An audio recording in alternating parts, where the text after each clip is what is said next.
flies right out of my pants. Don't you know I got a little secret? It's the ace of hearts up my sleeve. And when I get home to my honey, she give me love like you wouldn't believe. Yeah, they call me Mr. Lucky, and I thank my stars above. You can call me Mr. Lucky, 'cause I'm lucky in love. When I'm walking through my neighborhood, everybody knows I'm feeling good. See me smiling from my head and my feet. They say, ain't that Mr. Lucky coming down the street? Hey, that's me.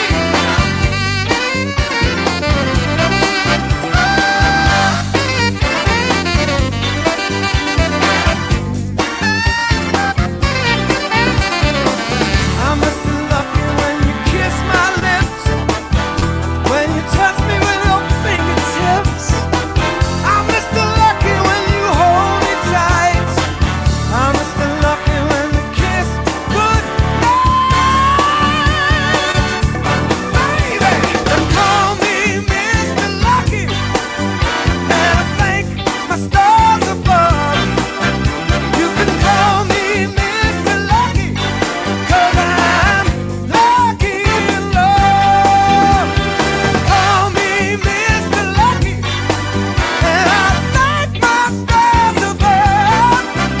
You can call me Mr. Lucky, 'cause I'm lucky in love.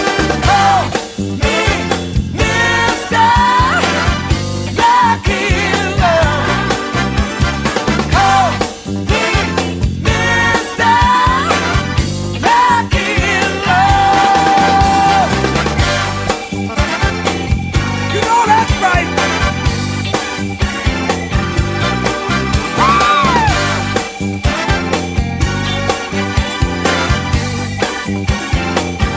Baby, baby, baby, baby, baby, baby.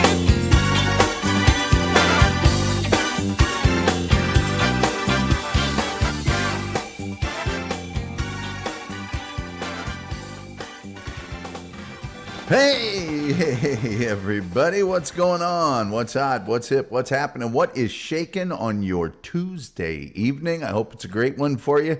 Tonight, I'm going to tell you about fortune tellers, soothsayers, psychics, seers, those people. Incidentally, behind me is a fortune-telling wheel. Not even like one that's like a cold reading or something like that. It's just got stuff on it that you just land on, and then that's your fortune, I guess.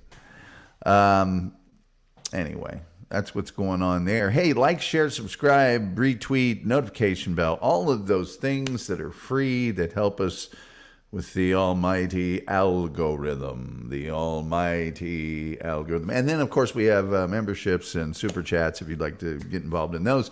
But please turn on your gifted memberships, because people in here sometimes give them out, and you can get one for free. Okay, let's see. Today, first of all, let's start off with today's caller. Check this caller out. Is it not just incredible? Is that not? And just look at that collar. This is actually a jersey, although it is just kind of a t-shirt, for the Turbana Banana soccer team. They sponsored one, and this was in Tampa in the Suncoast League, when I was playing in the Suncoast League. I think there's a number on the back of it. Hold on. Yeah, there we go. 18, I think. Let me see here. That's gonna look normal. All right, yeah, it looks normal. It's kind of cool the way they did the numbers and stuff. I played for the Turbana Banana soccer team in 1994. That means this shirt is 30 years old. John, look at the collar. You slob. You slovenly slob. The collar's my thing. I'm just going to hold him to account on it because you can't have brand new Biden administration shirts that are just trashed in the collar. What do they call those collars? T-shirt collars. They're all dilapidated and like,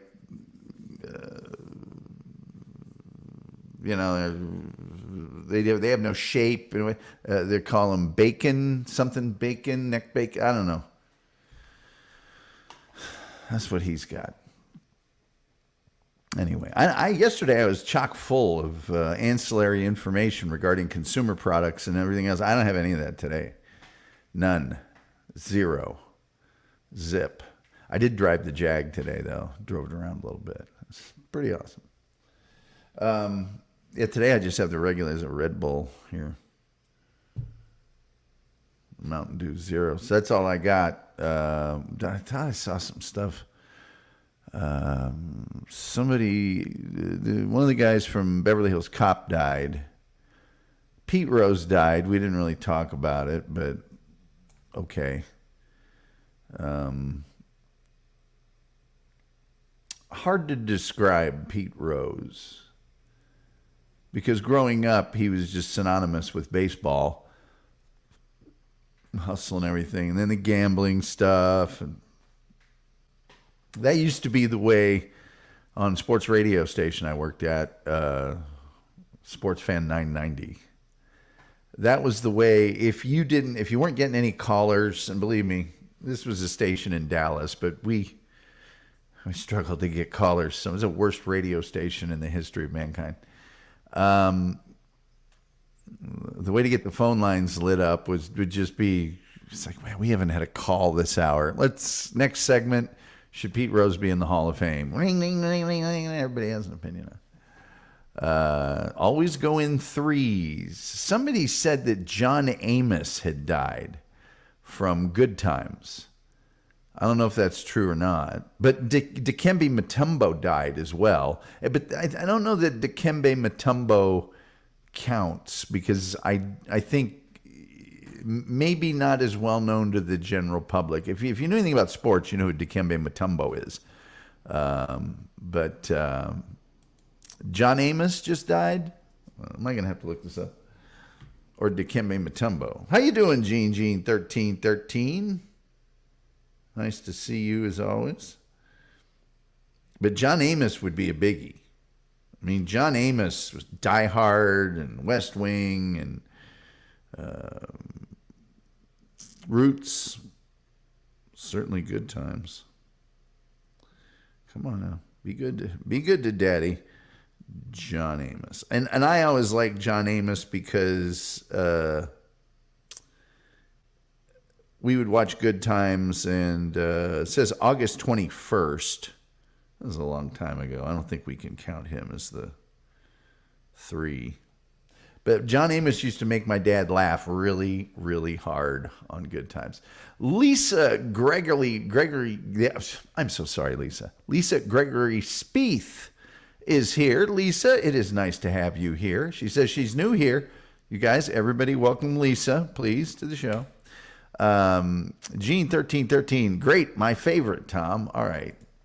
Lisa says, how does this work? Lisa, if you can figure out how this show works, man, could you let the rest of us know? Okay, here's the deal, Lisa. Lisa, no one's ever asked me this before, so this is a big moment here on the show. She said, yes, hi. Everybody say hi to Lisa, damn it. Okay, so no one's ever asked me this before. Now, anyone who's paying attention would know these things, but because you've asked me to verbalize them here, I will do so and reveal behind the curtain the magic of the Tom Gully Show.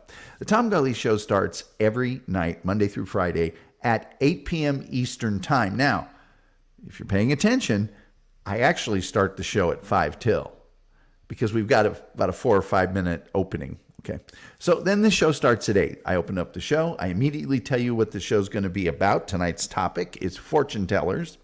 Then I beg for you to like, share, subscribe, notification bell, or retweet the program, because that's free and it serves the almighty algorithm. Then I tell you that we have super chats and memberships if you'd like to donate to the show, but please turn on your gifted memberships. It tells how to in the crawl. And then if somebody gifts memberships during the show, you will get a free membership. And at that point, I usually talk about dumb, mundane things that are just in the cultural or that have happened to me. Should have been here yesterday. I talked about Coca-Cola Oreo flavor and Pringles, whatever. You really can never tell. And I do that until 5 after. So for about 5 minutes. And we're in that time period now, Lisa, where I'm just vamping. I like to give people about 5 minutes to know the show's here and can get in the room and whatever. Now, a little background on the show. We used to have a lot more people participating live, but then another show that's friends of ours rescheduled their time slot to the same time as ours. And people like them better, because actually they're more entertaining, and I think they do one thing differently than we do, and I think that they prepare for their show. So in about 2 minutes, what I'll do is I'll go through the topic, which is fortune tellers, and you'll see people in our chat room, which is the most cheerful chat room on the internet, as verified by independent sources.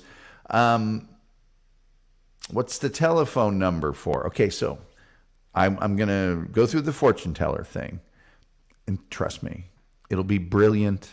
It'll reveal things you never knew, and the hilarious comedy. Oh, you'll find no better. And after that's over, then I turn the phone lines open, and then people can call in. But I will be showing and reading your chats along the way, as you can tell. Lisa says, I was just wandering around, saw this live. That's the way most people find the show, Lisa. You're not going to tell me my fortune? No, I won't be doing that. Explain the phone number. Wow, okay. She says, I'm the only person here. You're the only person commenting right now for some reason. What do we got going on here? Well, I don't know what's up with that, Lisa. Normally we have a quite spirited group of commentators. You're commenting on Facebook.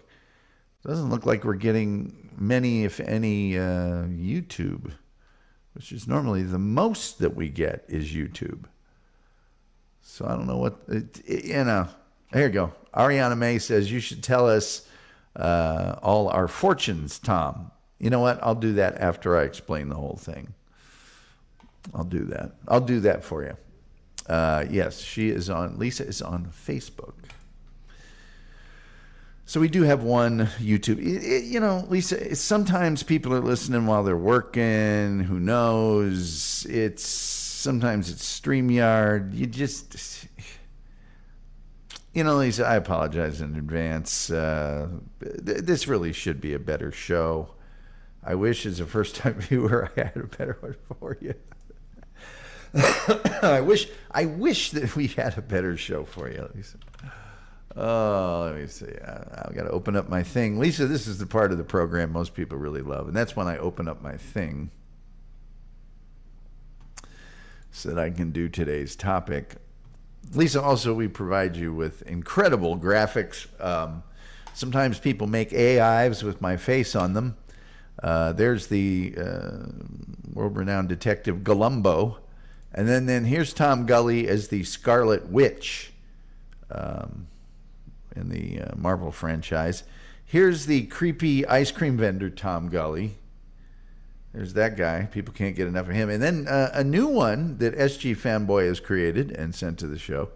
It's the Tom Gully Marilyn Monroe on the beach, which is apparently quite popular. Randy Ramos, who is a chef, says, I wonder if I'm going to make the best food for tomorrow that 150 people are going to enjoy. I have no doubt of it, Randy. Make them White Castles and s'mores. You're bound to be a hit. All right. Fortune telling. Tag on it. Fortune telling. This is actually a painting of a fortune teller during the Renaissance. Fortune telling is the unproven, not proven, spiritual practice of predicting information about a person's life. The scope of fortune telling is very, very wide. And the bulk of what I'm going to tell you tonight is the kinds of fortune telling that there are, and it's going to blow your mind. The various types of fortune telling that people actually do. Fortune telling started as kind of a religious ritual, was associated with that. In popular culture, fortune tellers, of course, was seen to be scam artists. That's been true since the beginning of time. Historically, Pliny the Elder describes the use of a crystal ball in the 1st century by soothsayers. Renaissance, that was a time period where the Romani people, you know who the Romani people are, don't you?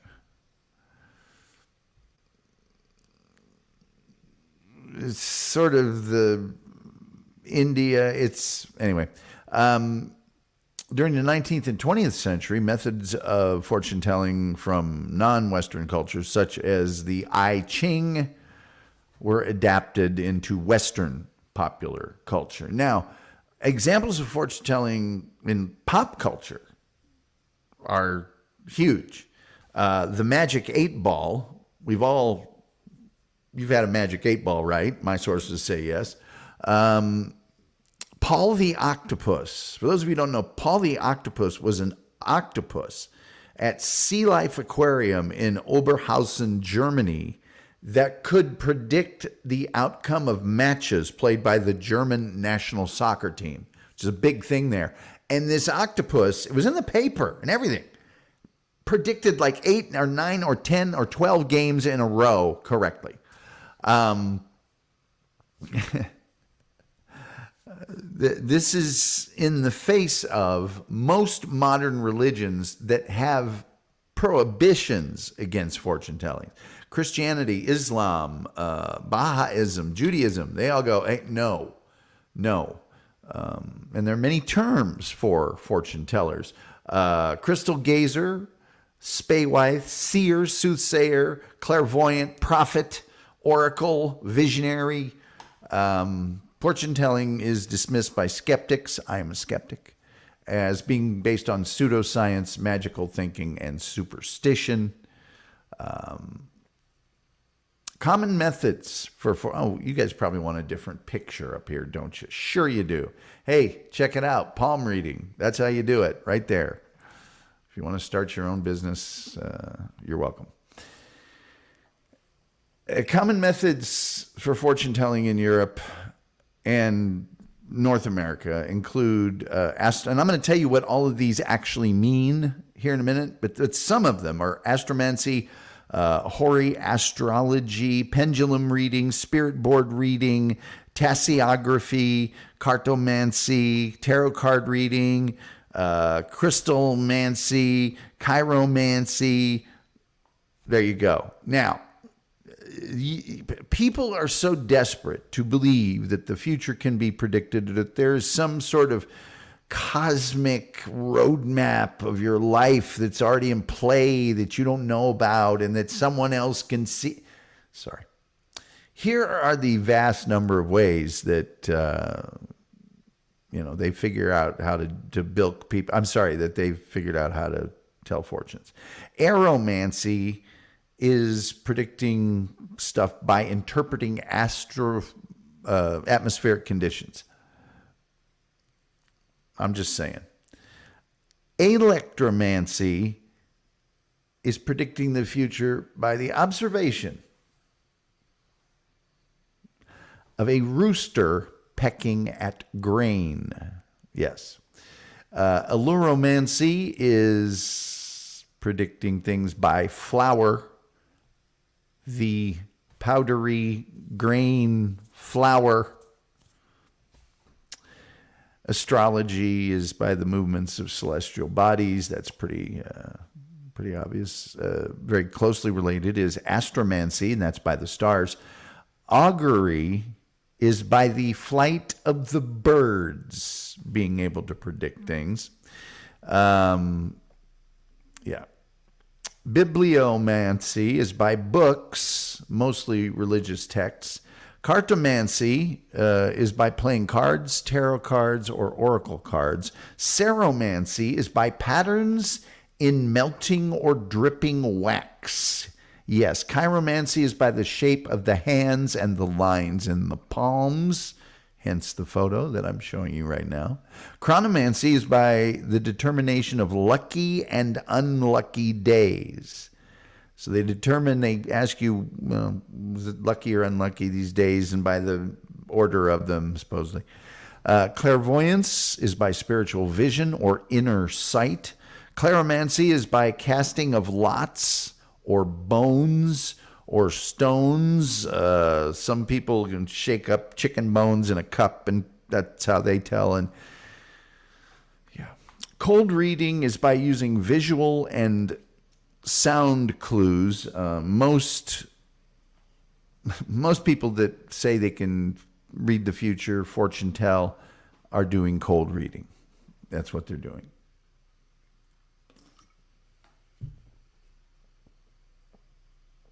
Cold reading is when I meet you and I ask you questions, and I can tell by the way that you react to the questions I ask you,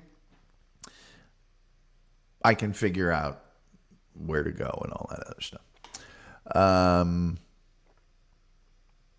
Cold reading is actually a very effective skill to use in real life, but I'm not crazy about ripping people off. Crystalmancy is by crystal balls.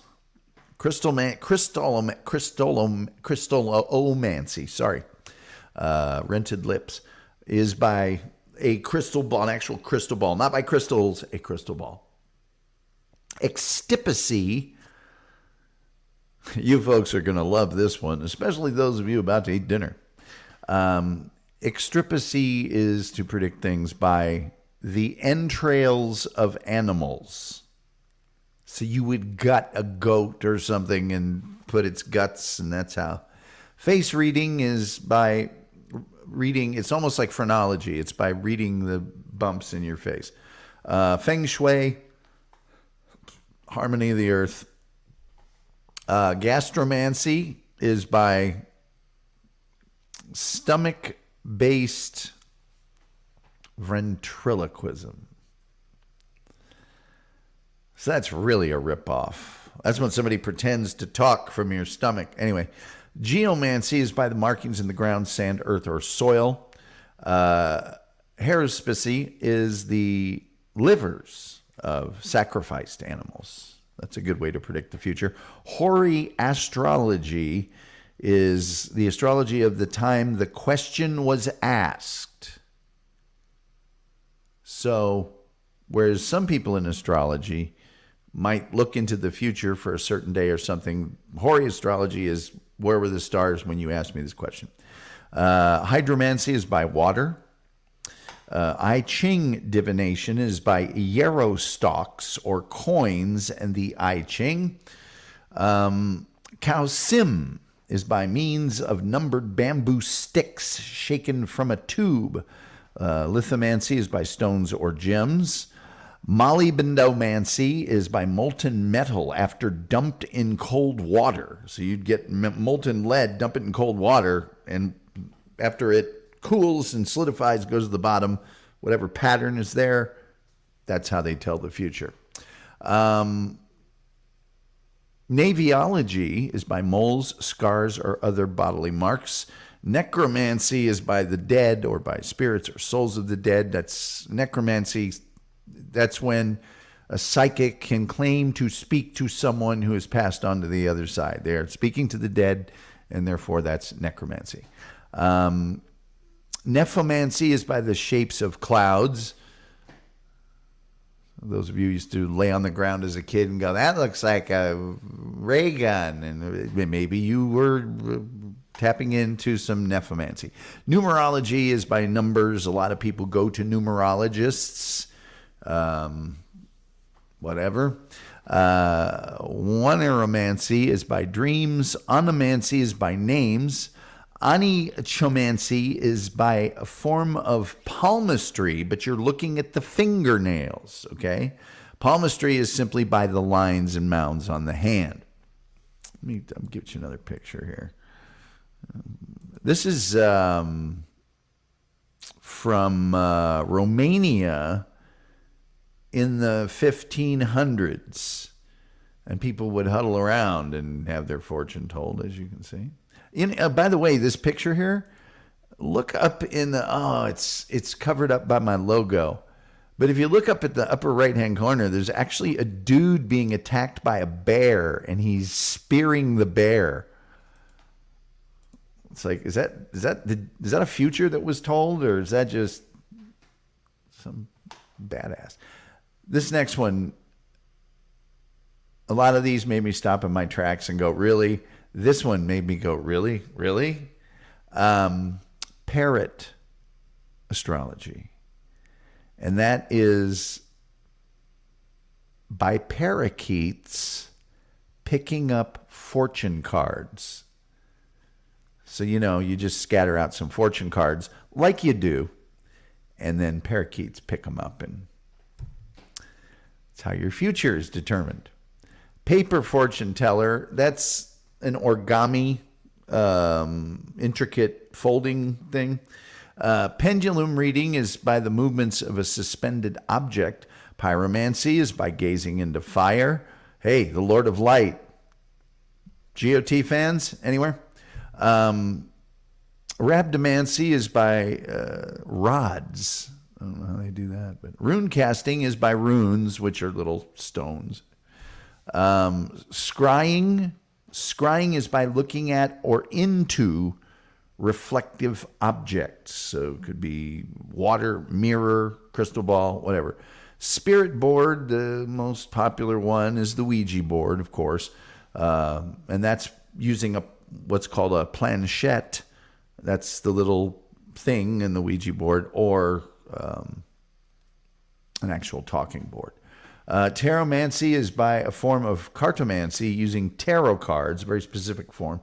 And then tasseography or tasseomancy is by tea leaves or coffee grounds. And I think we've all seen that in movies and whatnot, reading the tea leaves. In Western culture, fortune tellers typically attempt predictions on matters that are very obvious. They're not crazy and spread out across the board. They're either romantic, financial, or childbearing. Fortune tellers can also give character readings. They may use numerology, graphology, or palmistry, or astrology. I had this done for me one time. I've had two people do readings for me without me asking. One of them had numerology done, and that was a character reading. What a character reading is like they look at your overall personality, the way you interact with the world, and the way moving forward you can rid yourself of pesky things in your life.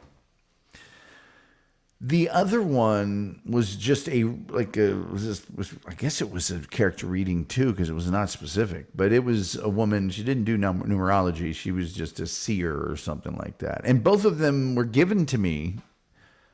Both of them, one was done by a female coworker, and another one was done by a woman I was dating. And they gave me the thing on an audio cassette. Here you go. Here's the reading. Also, in Western culture, women consult fortune tellers more than men. And some people, mostly women, have maintained long relationship with their personal reader, psychic, whatever you want to call them. Telephone consultations with psychics, as we mentioned last week or the week before, grew in popularity through the 90s, and by the 2010s, additional contact methods like email and video conferencing became available. But none of those things have replaced the in-person fortune telling. In-person fortune telling. And fortune telling, by the way, is a business. It's the sale of occult practices in larger society was inevitable with the invention of money. Fortune telling became a private service, a commodity within the marketplace. In 1994, the New York Times wrote that, referring to the Psychic Friends Network, whether it's 3 p.m. or 3 a.m., there's Dionne Warwick and her psychic friends selling advice on love, success, and money. In a nation where the power of crystals and the likelihood that angels hover nearby prompt more contemplation than ridicule, it may not be surprising that 1 million people per year call Miss Warwick friends.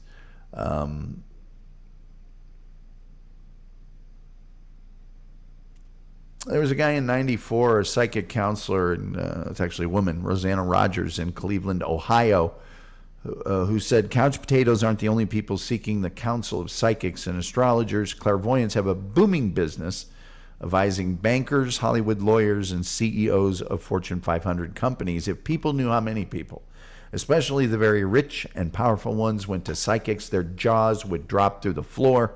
And she claimed to have over 4,000 names in her Rolodex. Now, Janet Lee, who's also known as the Greenwich Psychic, claims that her clientele often includes Wall Street brokers who are looking for any advantage they could get. Her usual fee was around $150 for a session, but some clients would pay between $2,000 and $9,000 per month to have her available 24 hours a day to consult.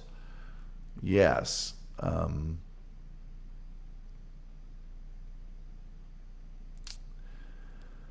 Traditional fortune tellers vary in their methodology, depending on their culture and the kind of fortune telling they're doing. Palmistry is very popular in the U.S. and Canada among clients of European ancestry.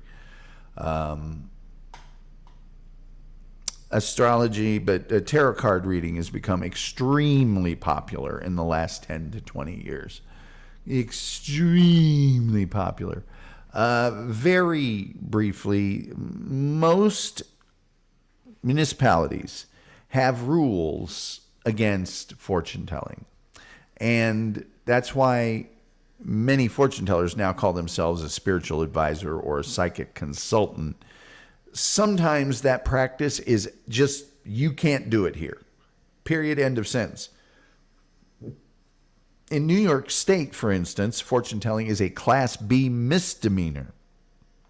A person is guilty of fortune telling when, for a fee of compensation, he directly or indirectly solicits or receives, he claims or pretends to tell fortunes or holds himself out as being able by claimed or pretended use of occult powers to answer questions or give advice on personal matters, to exercise influence or affect evil spirits or curses, except that this section does not apply to a person who is engaged in the before described conduct as part of a show or exhibition solely for the purposes of entertainment or amusement.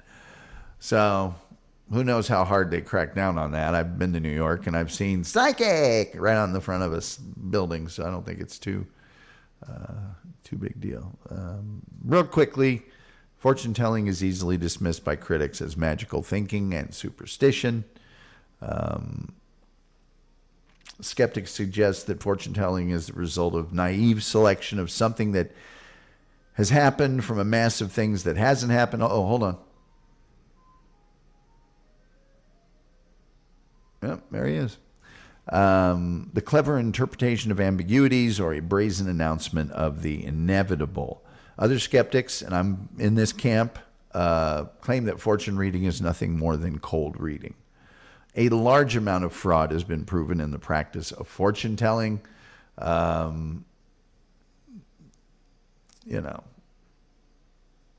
could go way more in depth on that, but I'm not gonna, because you guys would just get bored. But that is really all I have to tell you right now on the subject of fortune telling. And that means it's time for your comments. Oh, look out, look out. Ladies and gentlemen, please like, share, subscribe, retweet, notification bell, all those things that are free that you can do that will help us with the almighty algorithm. The almighty algorithm. Okay, so also we have super chats and memberships. Please avail yourselves of those. We have a goal every night, which is any amount of money, which, believe it or not, devolved into hilarious comedy. And we'll get to that in a second. And then those gifted memberships, people do give them out. So sign up for them. The information's in the crawl. We'd like to thank our good friend Terry Nee for shattering our goal, which of course is any amount of money, with a $1 commentless super chat. And Karen Garvey also shattering our goal with a commentless super chat, which is my favorite kind. And I just opened up the wrong software for something I was trying to do. And now I feel shame. I feel bad. What the hell was I trying to... Oh, there it is. That's what we're trying to do. Anyway, I'm taking that off there because it just bothers me. James is laughing. Hello, James. Nice to see you here. Ariana May says, Randy, the crystal ball can only guarantee 137 people. Terry Nee said, I foresee the goal being met. And then, bam! No, boom! Boom! You guys shattered the goal of any amount of money, which started off as hilarious comedy on my part. And then Terry Nee just took it and ran with it by always donating $1. Because that's funny. A little less funny from this chair than the one you're sitting in, I'm sure, but funny nonetheless. People saying hi. We do have the most cheerful chat room on the internet. It is verified by independent sources. Randy says, has anybody seen the movie Angel Heart? The old movie, Angel from the 80s? I have.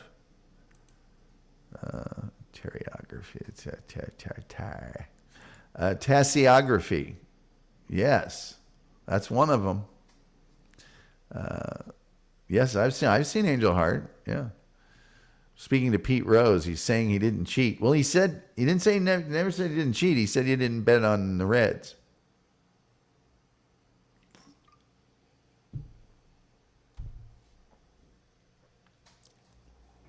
Boy, that franchise, Cincinnati Red franchise.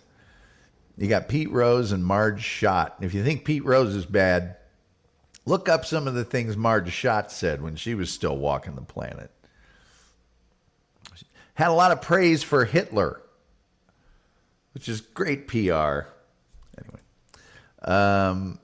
Ariana May says, OJ is still saying he didn't do it.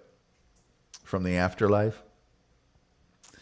He's still searching for the real killers in the afterlife. That is funny, Ariana May. Terry Nee says, that's just a Wednesday in Romania. Well, sure. Pete Rose never bet against his own team. Well, Karen Garvey, there's this... I'm a huge Pete Rose fan, and I think he ought to be in the Hall. But there is a philosophy, and it was difficult for me to understand because it's very counterintuitive. And that is, unless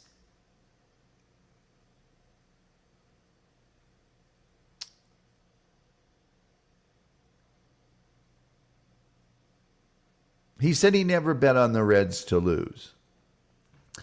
There's this thing, and it was explained to me, and I can't explain it back to anything else, but it made sense at the time, that unless you bet on your team every single night, you're betting against them. I don't know what that means, but yeah, he never bet against his own team. Venmo me $100. I'll tell your fortune. There you go, Terry. That's the scam. I don't know why Pete could just not, while he was still playing and managing, just don't do baseball.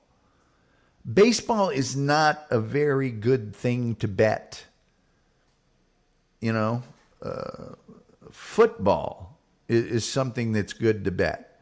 because the outcomes are far more predictable. Baseball, they play 162 games. They're going to win 40. They're going to lose 40. It's just a matter of what happens in the other 82 games. But the best team in the league could lose 2 out of 3 games to the worst team in the league. Not as likely in the NFL. So, and basketball, same way. So you should have just not bet baseball. Lucas Malago. Oh, by the way, phone lines are open at 972-994-6822. Lucas Malago says cold readers and cold callers. Karnak holds at 8. Lucas Malago, I was going to do that to predict people's futures tonight. Inca Dinka Doo. Inca Dinka Doo. Inca Dinka Doo. What gets on your Inca Dinka when you leave it out all night? Anyway. Favorite types of people to make fun of. It has nothing to do with necromancy. That's funny. Ariana May says, I got to get better at lying. I want someone to pay me thousands to answer a couple of phone calls. Like, hey, do it. I had a friend in college that maybe it was just after college. I don't remember when it was, but he was a psychic friend. He was on one of those lines where he was a psychic. His name was Lazarus. That's the name he gave himself. And he just did cold reading. Climate change is fortune telling. Well, your local weatherman is fortune telling, isn't he? Areomancy. Karen Garvey says, Terry Nee, I'll venue you $100 if you start a YouTube channel and do 100 shows, or at least 25. I'd watch that show.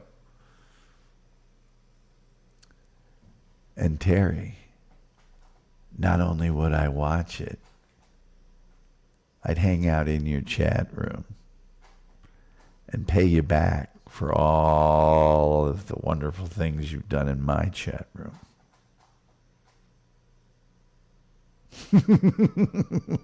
Kidding. All right. Terry, you should do a show, though. I would watch that. Ariana May, I think there ought to be like Superstars of the Dabbleverse show. And like it could be different every time. But what if Terry Nee, was it Wayne from Syracuse, and Dave Daffler were on a round table, and they just got fed questions about things that happened in the Dabbleverse. I think that would be awesome. What about fortune cookies? I trust anything a cookie tells me. Me too, especially one that was printed up way in advance, put in a big drum, and then it could be for this year or next year.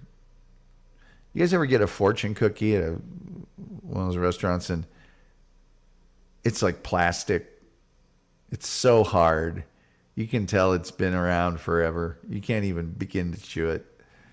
Just crack it open, get the paper out of it. Julian Caesar says, any entrail readers here? I have some Italian sausage in the fridge and I think it's trying to tell me something. I'm waiting for the movie. Should Pete Rose be in the Hall of Fame? Of course he should. If you look at some of the things that Ty Cobb and some of the other people in the Hall of Fame have done, it's just let him in.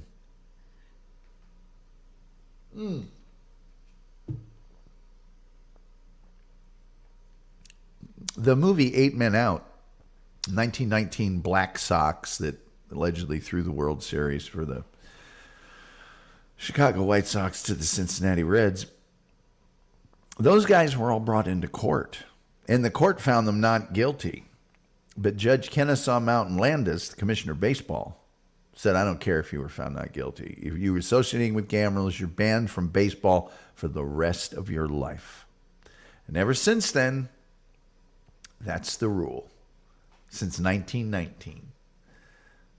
I think maybe we let the guy off the hook. Julian Zezer says historians think all the old despots had soothsayers because no one else could question their infallibility. Soothsayers gave the leaders a face-saving way to change their mind. There you go. Turney said that would be an insult, SG. No, it wouldn't. It's weird because I think he should be in, but all the steroid people shouldn't. So don't go by me.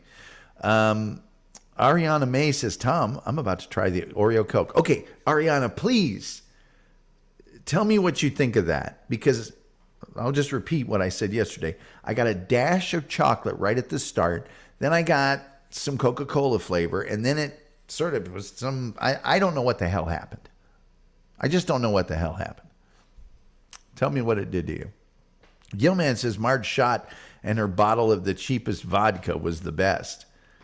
What about her giant St. Bernard Shotzi taking dumps on the field at Riverfront Stadium? And the players going, man, we got to play on this. She didn't care. Oh, by the way, some of the racial and ethnic descriptions she had for some of her players was... Marge also didn't really like it that the baseball players were making so much money. She made her money by marrying a rich guy. But the baseball players... Anyway, Ariana May says, what would your psychic name be? Well, Ariana, I'm going to unveil it to you now. In mere seconds, when your chat disappears, my psychic name will appear. The Great Tom. The great and powerful Tom. I will now read your future.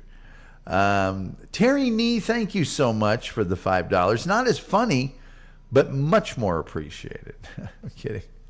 Here's for next week's goals. Yeah, next week, all taken care of.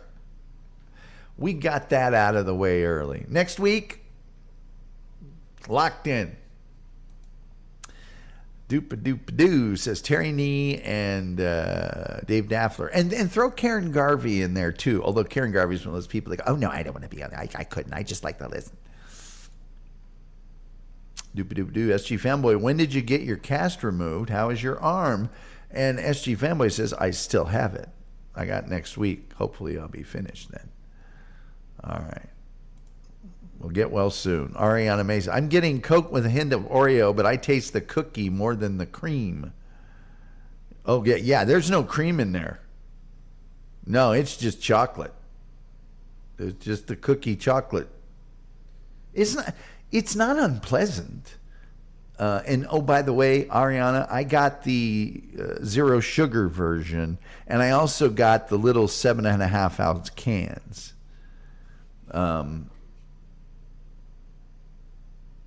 You know what the great thing about the 7.5 ounce can is? It's always cold. It never gets like this Red Bull. Let me tell you something. I'm slogging through some serious backwash right now. Lukewarm Red Bull backwash. Now it's Red Bull, so it's pretty damn good backwash, but still.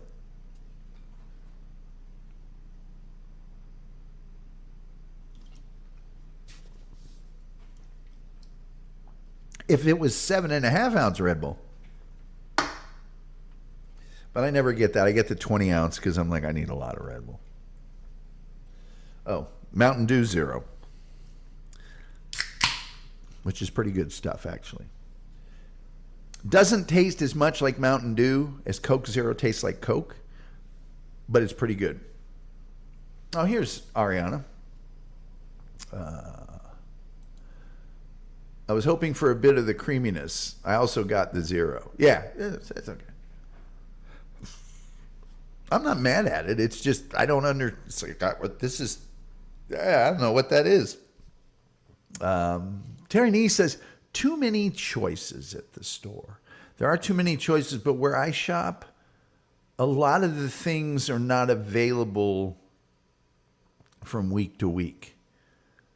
So it's like every 3 weeks you'll see a different thing. There are a lot of choices. Karen Garvey says, SG, good luck. I think my YouTube mom senses just kicked in. That's Karen Garvey's superpower. She can divine things through the 30-year-old. Huh? Let me tell you something. I scored an ass ton of goals for this team, too, by the way. Ass ton. Karen Garvey is being appreciated. Most cheerful chat room on the internet is verified by internet. Blah, blah. Julian Caesar says, careful with that Red Bull. You'll start doing extreme sports. The hell? The extreme sports for me is...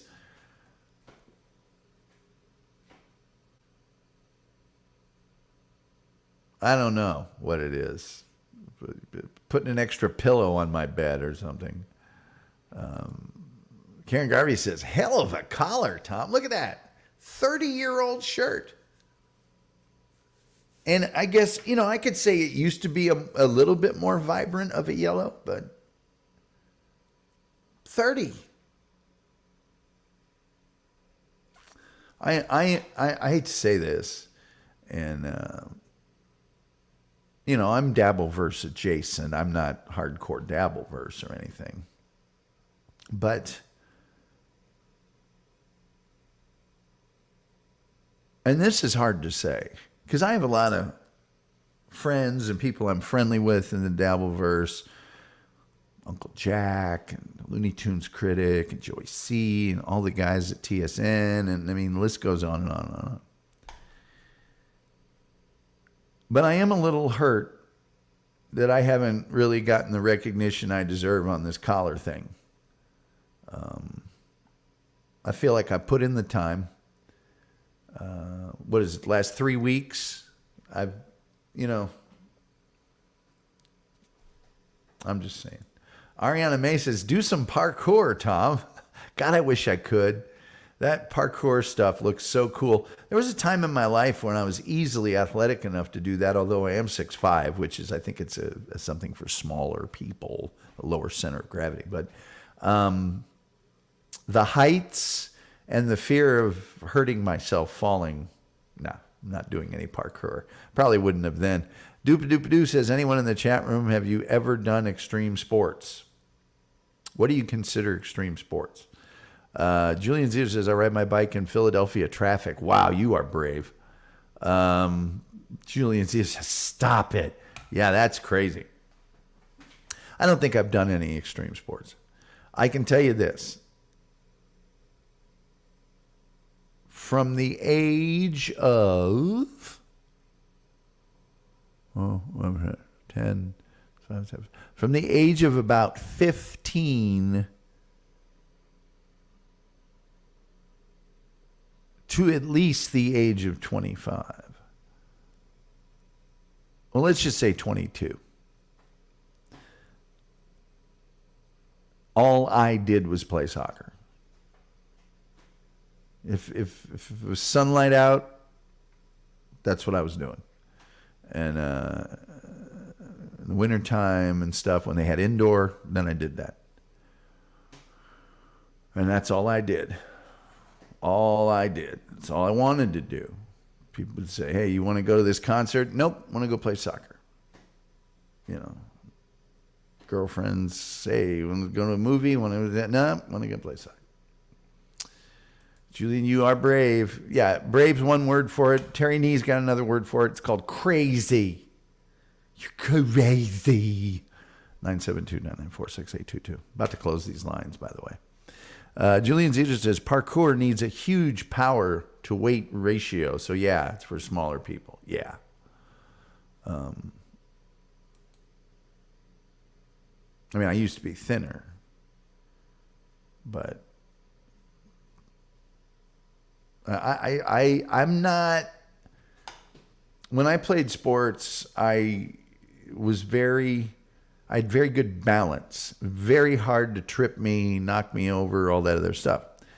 That being said, I'm not a guy that can do a backflip or that kind of acrobatic stuff. Not because I can't physically do it, but because I don't have that gyroscope in my head to do that. I just don't. Randy say, I still want to know how you fold them to keep them looking so good. Okay, so there's two ways that you can fold them. I climbed a ladder recently. Does that count? Well, how high was the ladder? There's two ways, Randy, to do this. One is shoulder to shoulder. Okay. Pull out the sleeve, fold the sleeve over, and then fold it over in half.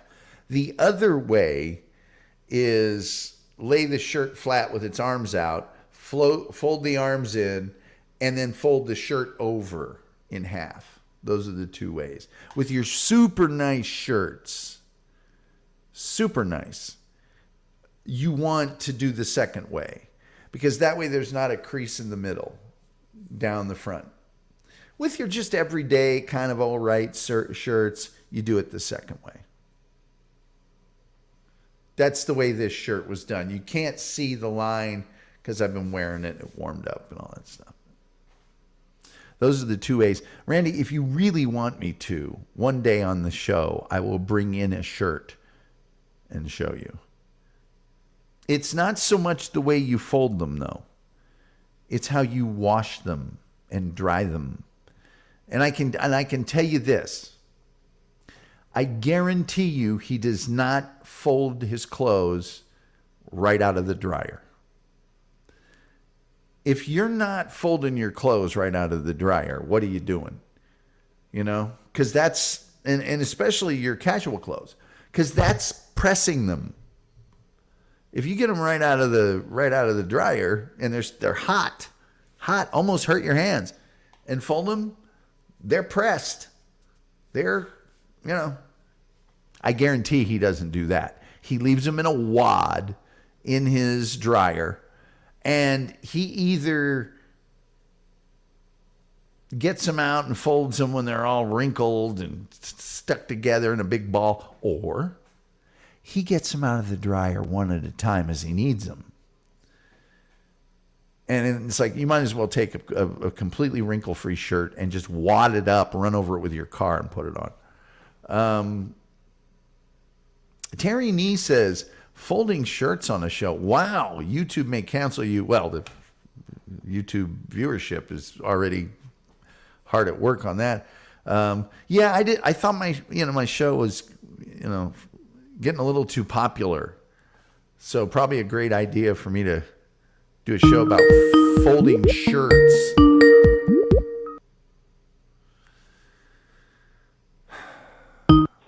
Hi, and welcome to the Tom Gully Show. You're on the air. Hi, Tom. It's Randy. Hi, Randy. The chef. Hi, yes. How are you doing? I'm doing just fine. How are you? Doing all right. Just got home. Been listening to you at work and everything. Great. So I used to be a marathon runner. Oh, really? I didn't know that. Yeah. When you played soccer, what do you think about the soccer team here in Indy? Well, I think the city of Indianapolis pulled a fast one on the Indy 11. I think what they're doing is absolutely reprehensible. And I think if they really wanted a Major League Soccer team there, they should have gotten with the Indy 11 and partnered on that. Indy 11 has been like a showpiece franchise for the USL for 11 or 12 years now. And they do amazing things for their followers. And I mean, I'm a member of the Brickyard Battalion, the followers group. And so, yeah, I'm very disappointed in the city of Indianapolis for pulling that end run. And, Well, that's the Diamond Chain Company, if you remember that. Yeah. They're taking over that property. Right. Which it's been, closed down. But now there's so much going on, which is good. But, like you said, it's just it's just not right, because you have one that's already established, and then another one is going to come in. So does that make the one that's established not the place you want to go and see? Well, or, if Major League Soccer comes to town, the Indy 11 are out of business. right. That's That's just what I'm all there getting. is to it. Nobody's going to go see the Indy 11 if there's a, But here's the bigger thing. The Indy 11 for the last 11 or 12 years has been the team that have gotten people excited about going to Exactly. soccer matches in downtown Indianapolis. And they're the reason that the city of Indianapolis can go to Major League Soccer now and say, hey, people here will support soccer. Look at this. And it's like, why do you get to benefit off what they did? Because it wasn't easy.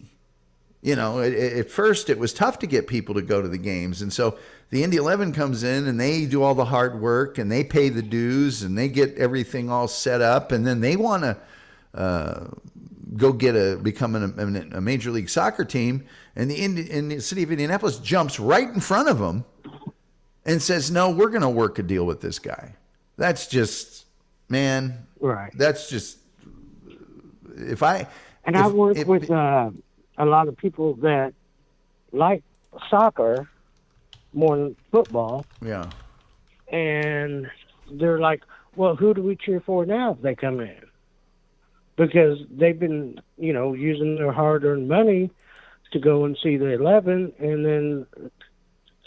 Well, it's Now not what going to do be a choice. It's not even going to be a choice. The Indy 11 will cease operations the day after Major League Soccer says we're coming to Indianapolis. The town's not big enough to support both of those teams.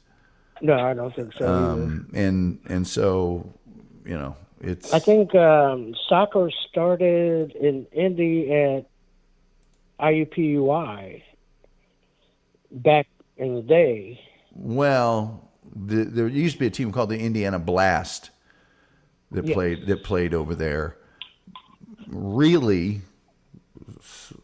soccer in Indianapolis. I mean, the Indianapolis Daredevils of the old American Soccer League started in 1977, and I know there was soccer there before that, but I don't think it was professional, at least at that level. But and that was at Kuntz Stadium, where the amateur fields were across from Busch Stadium on 16th Street. But, if I was any business thinking of moving to Indianapolis, if I was a business that was currently in Indianapolis, I'd be real worried that the city administration wasn't going to screw me at the first chance they got to feather their nest, because that's what they did with the Indy 11.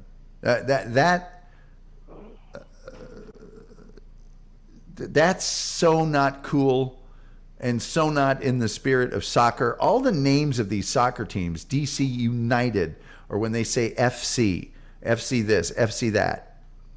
FC stands for football club. Club. It's not pro sports franchise. It's club. So it means the supporters, it means the city, it means the team, it means the players. And when you just march in front of that kind of tradition and say, screw you. Right. Right. Like you're saying, tradition, people are loyal to that team, and that helps generate the business. Whoa. And then all of a sudden you say, okay, now you have to cheer for this one. Well, yeah, but I mean, also,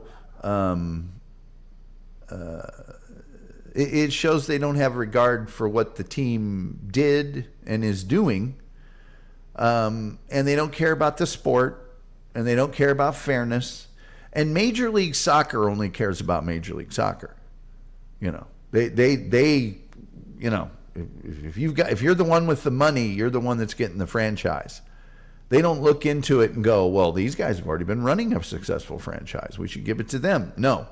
They're going to look over at the city of Indianapolis and that billionaire, and they're going to go, you get the franchise because you got the money. Yeah. So anyway, Hey, man, I got to get out of here, bro. But I appreciate you. Fair enough. Don't appreciate- forget to say goodnight, Gracie. Okay, good night, Gracie. We'll talk to you later, man. All right, take care. All right, bye-bye. That's Randy Ramos. He's a chef, and thank you for indulging me and Randy on the problems of the Indy 11 soccer franchise in Indianapolis. I couldn't choose between soccer or the WNBA. I couldn't choose between the WNBA and the most popular sport in the history of mankind on Earth. So,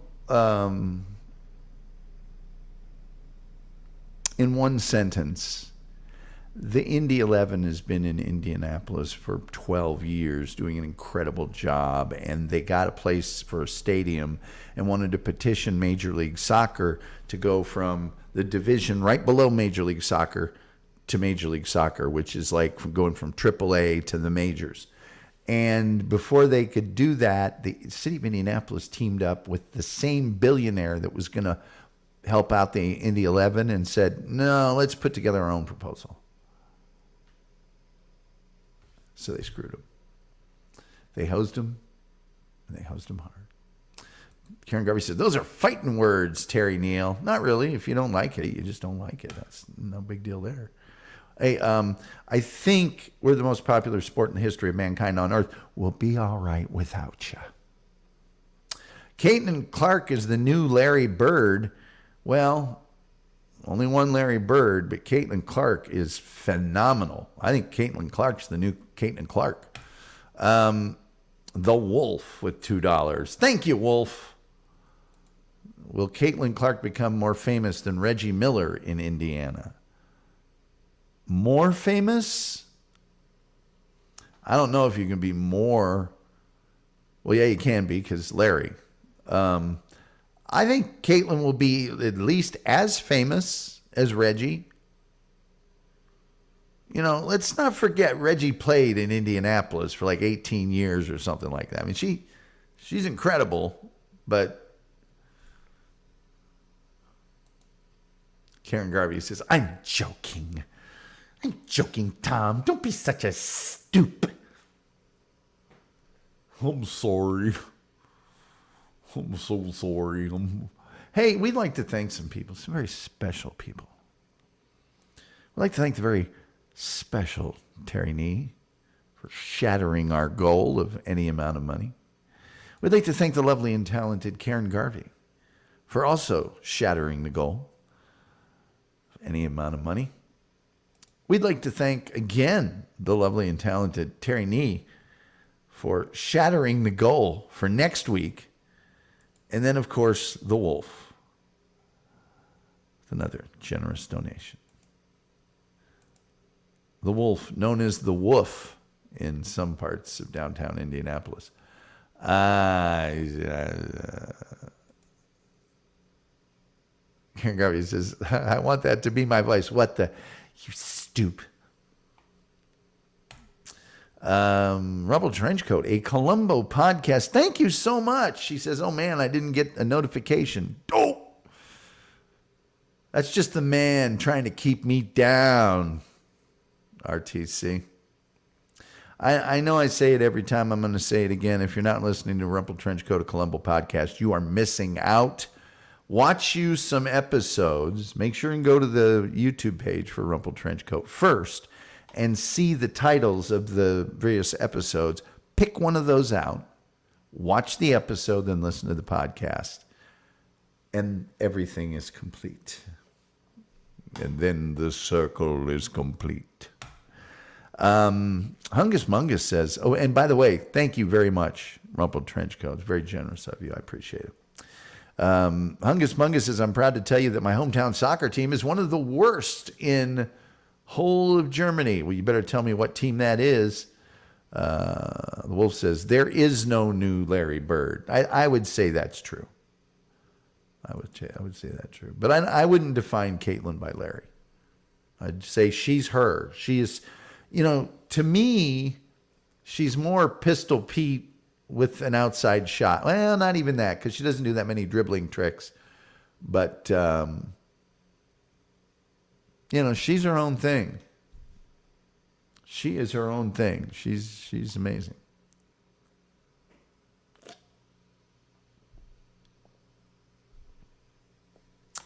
That chick will shoot from downtown, though. Alemannia Aachen. Well, Alemannia, of course, that's Germany, and in Spanish. And Aachen had their glory days back in the 80s or 90s. Aachen actually had a good team for a while. Rumpled Trenchcoat says, German wurst sounds delicious. Does. I don't know what I'm eating for dinner yet. What did I have today that was so good? Oh, I made some Genoa salami and provolone sandwiches. It was good. The Wolf says, Caitlin can play. I wonder if she's good as Cheryl Miller. Two different kind of players. I think Cheryl, way more inside game. Julian Caesar says, Gesundheit, bitte. Hey, that old clock on the wall says we're over time. We've gone over time again. Damn it. You know who likes it when we go over time? Marilyn Monroe on the beach, Tom Gully. That's who really likes it. Wunderbar. Aachen had a really good player, too. Who was it? Can't remember now. Caitlin may get shanked. Man, there's a chick that's taken more criticism for no reason at all. And targeted for hard fouls more than anybody ever. Didn't complain. Just kept playing. And there's no time like overtime. Yeah, man. There's some chicks that just hate her because they're women.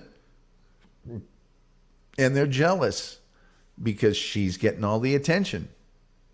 And so they just say all this hateful crap so they can get some attention. And it's not working out for them. But boy, is she fun to watch play. That's what it all boils down to. Is the U.S. women's soccer team, when they were fun to watch play, people were behind them.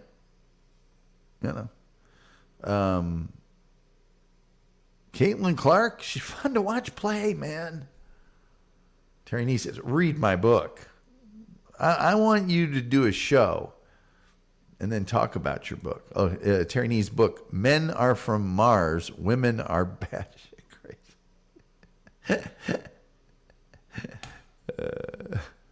The Wolf says, SG is rocking again. Let's hope Tom is cleaner than the original Marilyn was. Yes, I wash my bras. Okay. Man. Hey, tomorrow's Wednesday. It's hump day. I don't know what the show's about. And I don't think it matters, does it? All right. With all that being said, I got to tell you, like the Reverend Al Green, I'm going to get up on out of here. You don't have to leave, but you can't stay here.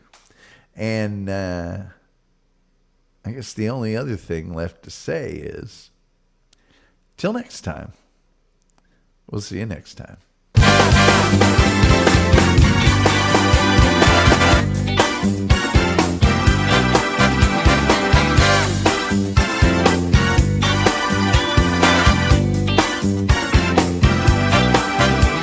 They call me Mr. Lucky, and I guess I am. I got a world of hurts living under my shirt.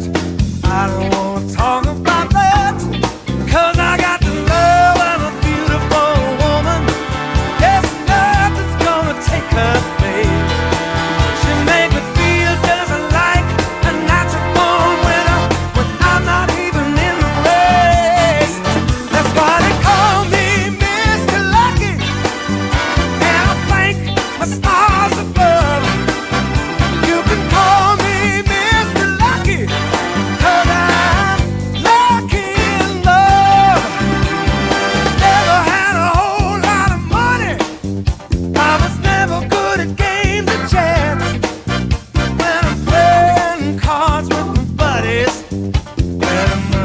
flies right out of my